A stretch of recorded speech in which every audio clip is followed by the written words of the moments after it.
পবিত্র রমজান মাস এই তো কয়েকদিন আগে আসলো, আবার শেষের দিকে। আজকে জুমাতুল বিদা। আমি এবছর রমজান মাস পেয়েছি, আগামী বছর যে রমজান মাস পাবো এর কোনো গ্যারান্টি নাই। একটা মানুষের 1 সেকেন্ডের গ্যারান্টি নাই। তারপরেও কেন জানি মানুষ এই রমজান মাস আসার পরেও ঠিকমতো 5 ওয়াক্ত নামাজ পড়ে না, কোরআন শরীফ পড়ে না ইত্যাদি। হাদিস শরীফে এইভাবে আছে যে ব্যক্তি রমজান মাস পেল কিন্তু তার গুনাহ মাফ করতে পারল না, তার মতো হতভাগা এই পৃথিবীতে আর একজনও নেই। দেখবেন রমজান মাস আসলে অনেক মানুষই বলে যে আমার পেটের সমস্যা, আমার এই সমস্যা, আমার ওই সমস্যা, সে রোজা রাখে। আসলে কেন জানি রোজা রাখে না, কিন্তু দেখবেন যখন রমজান মাস আসে না তখন তার কোনো সমস্যা নাই। রমজান মাস আসলে এ সমস্যা ও সমস্যা, বিভিন্ন ধরনের অজুহাত। তারপরেও হাদিস শরীফে যে কথা বলা হয়েছে যে রমজান মাস আসার পরেও যে তার গুনাহ মাফ করতে পারলো না, সে আসলেই হতভাগা। তো আজকে এই বিষয়ে কোনো কথা বলবো না, আজকে কথা বলবো জুমাতুল বিদ, অর্থাৎ রমজান মাসের শেষ জুম্মা আজকে।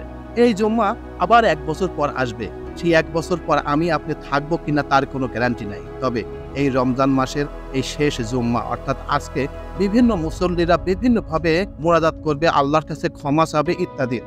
তো হ্যাঁ ভিউয়ার্স, আজকে আপনাদের সামনে শেয়ার করব পবিত্র রমজান মাস অর্থাৎ শেষ জুম্মা, এই জুমাতুল বিদারের কিছু ফজিলত এবং গুরুত্ব এখন আপনাদের সামনে শেয়ার করব। তো চলুন মূল ভিডিওতে চলে যাওয়া যাক।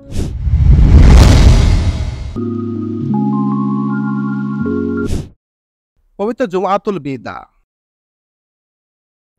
1445 হিজরি সনের পবিত্র রমজান মাসের শেষ জুম্মা বা জুমাতুল বিদা আজ শুক্রবার। রমজানের শেষ জুম্মায় অংশ নিতে ঢাকার বাইতুল মুকাররম জাতীয় মসজিদ সহ দেশের মসজিদগুলোতে যাবেন মুসল্লিরা। দিনটিতে নামাজ, তেলাওয়াত, জিকির ছাড়াও বিভিন্ন আমলে নিমগ্ন থাকবেন তারা।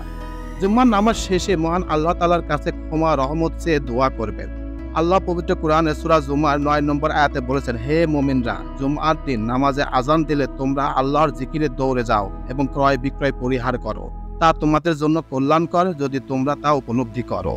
রমজান মাসের শেষে জুমার বিশ্ব আল কুদুস দিবস হিসেবে পালিত হয়। 1979 সাল থেকে প্রতি বছর মসজিদুল আকসা ও ফিলিস্তিনের মুক্তি এবং বিশ্ব মুসলিম ঐক্যের লক্ষ্যে দিবসটি পালিত হয়। আগামীকাল শনিবার পবিত্র শবে কদর পালিত হবে। কোরআনের ঘোষণা অনুযায়ী কদরের রাতটি 1000 মাসের চেয়েও উত্তম। সারা বিশ্বের মুসলিমরা ইবাদত বন্দেগী সহ বিশেষ মর্যাদার সঙ্গে পালন করে এই মহিমান্বিত রজনী।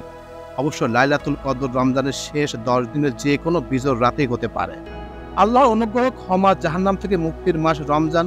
সুনানে তিরমিজিতে আয়েশা রাদিয়াল্লাহু তাআলা আনহু বলেছেন, রাসূলুল্লাহ সাল্লাল্লাহু আলাইহি ওয়াসাল্লাম রমজান মাসের শেষ 10 দিন অর্থাৎ নামাজ ও অন্যান্য ইবাদতের জন্য এত বেশি পরিশ্রম করতেন যা অন্য সময় করতেন না।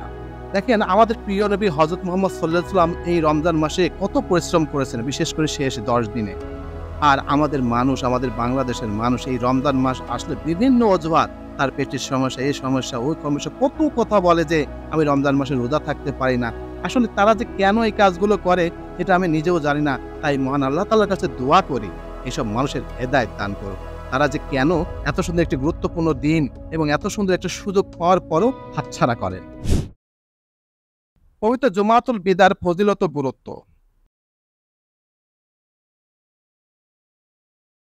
বিদায় নিচ্ছে মহিমান্বিত মেহমান, চলে যাচ্ছে পবিত্র দিনগুলো। আজ রমজান মাসের শেষ শুক্রবার। মুসলিম উম্মাহের কাছে এটি একটি পবিত্র দিন। রমজানের শেষ জুম্মাকে বলা হয় জুমাতুল বিদা।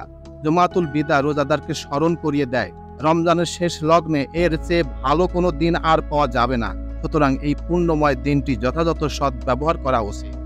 রমজানের শেষ জুম্মা হিসেবে মুসলিম উম্মাহের কাছে দিনটির বিশেষ গুরুত্ব তাৎপর্য রয়েছে। জুম্মার দিনের স্বতন্ত্র ফজিলত অনেক বেশি।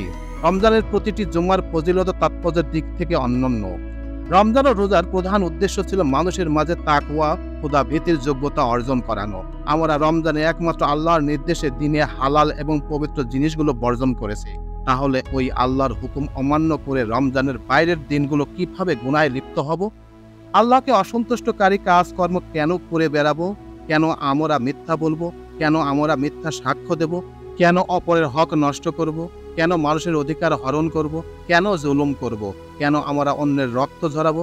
কেন হিংসা করব? কেন অহংকার করব? কেন দুজন দিয়ে ঝগড়া বিবাদ করব? মোট কথা যত খারাপ বিষয় আছে যেন সেসব অন্যায় গুনাহ থেকে বাঁচার অভ্যাস, ধ্যান, খেয়াল এবং গুরুত্ব সৃষ্টি হয়ে যায়, এটাই তাকওয়া। জুম্মার দিনে মুমিন মুসলমানদের ঈমানি সম্মেলন হয়। এই দিনের তাৎপর্য বর্ণনা করে নবীজি পাক সাল্লাল্লাহু আলাইহি সাল্লাম বলেছেন, সপ্তাহে 7 দিনের মধ্যে জুমআর সর্বাধিক মর্যাদাবান নেতৃস্থানীয় দিন। এর পূর্ণ দিনে আদি পিতা হযরত আদম আলাইহিস সালামকে সৃষ্টি করা হয়। একই দিনে তিনি জান্নাতে প্রবেশ করেন, আবার পুনরায় পৃথিবীতে আগমন করেন। এই দিনে তার ইন্তেকাল হয়। এই শুক্রবারে কিয়ামত সংঘটিত হবে। এই পুণ্য দিনে এমন একটি সময় রয়েছে যখন আল্লাহর দরবারে দোয়া কবুল হয়। রমজান মাসের শেষ শুক্রবার হযরত সুলাইমান আলাইহিস সালাম জেরুজালেম নগরী প্রতিষ্ঠা করেন এবং মুসলমানদের প্রথম কিবলা মসজিদুল আল আকসা প্রতিষ্ঠা করে বলে ঐতিহাসিক সূত্রে জানা যায়। এই জন্য প্রতি বছর সারা বিশ্বের মুসলমানরা রমজান মাসের শেষ শুক্রবার আল কুদুস দিবস হিসেবে উদযাপন করেন। জুমআতুল বিদার বিশাল জামাতে আমাদের দেশের বিভিন্ন মসজিদে হাজার হাজার মানুষ অংশগ্রহণ করে থাকে। তাই ওই দিনের দোয়া আল্লাহর দরবারে কবুল হওয়ার সম্ভাবনা থাকে। আর সাধারণ জুম্মার দিনে সেখানে নির্দিষ্ট মুহূর্ত যে কোনো দোয়া করা হয়ে থাকে, যেখানে জুমাতুল বিদা, তো এই ফজিলত আরও উন্মুক্ত হওয়াই যুক্তি। রমজান মাসে প্রতিদিন ইফতার পূর্ব সময় আল্লাহ তাআলা 70,000 গুনাহকে ক্ষমা করে দেন। এই হিসেবে সমগ্র রমজানে যেই পরিমাণ গুনাহকে ক্ষমা করা হয়, শুধু জুমাতুল বিদা তথা আখিরি জুমায় সেই সংখ্যক ব্যক্তিকে ক্ষমা করা হয়। তাই এই দিনে উচিত প্রত্যেক রোজাদার আল্লাহর কাছে প্রাণ খুলে প্রার্থনা করা, ক্ষমা আদায় করা, মহান আল্লাহ সুবহানাহু ওয়া তাআলা আমাদের সব গুনাহ ক্ষমা করে দিন, আমিন। তো এই ছিল মোটামুটি আমাদের আজকের এই প্রতিবেদন। আমাদের এই প্রতিবেদনটি কেমন লাগলো? যদি ভালো লেগে থাকে তাহলে অবশ্যই লাইক, কমেন্ট, শেয়ার করবেন। এবং যারা এই পর্যন্ত আমার এই চ্যানেলটি সাবস্ক্রাইব করেন না, তারা অবশ্যই চ্যানেলটি সাবস্ক্রাইব করবেন। তো সবাইকে ধন্যবাদ জানিয়ে এখানেই শেষ করছি। আল্লাহ হাফেজ।